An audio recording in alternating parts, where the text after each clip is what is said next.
Hello, my dear lovely viewers. Today we want to share you a short story that holds a valuable lesson for all of us.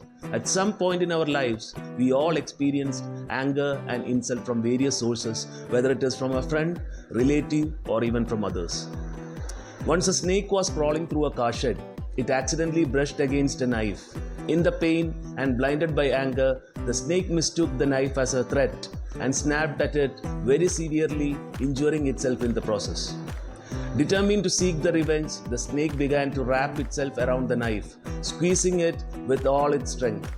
However, in doing so, the snake ended up cutting itself repeatedly until it eventually died. The moral of the story is clear.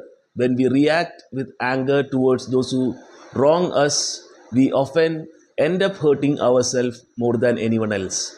It's better to ignore the insult and negative situations because reacting impulsively can lead to irreversible and destructive consequences. If someone's words or actions have caused you pain or anger, it's important to learn to let go and move on. Holding on to negative emotions only damages our mental as well as physical well being in the long run. So, enjoying the contents, please like, share, and subscribe my channel. Okay, thank you all. Have a nice day.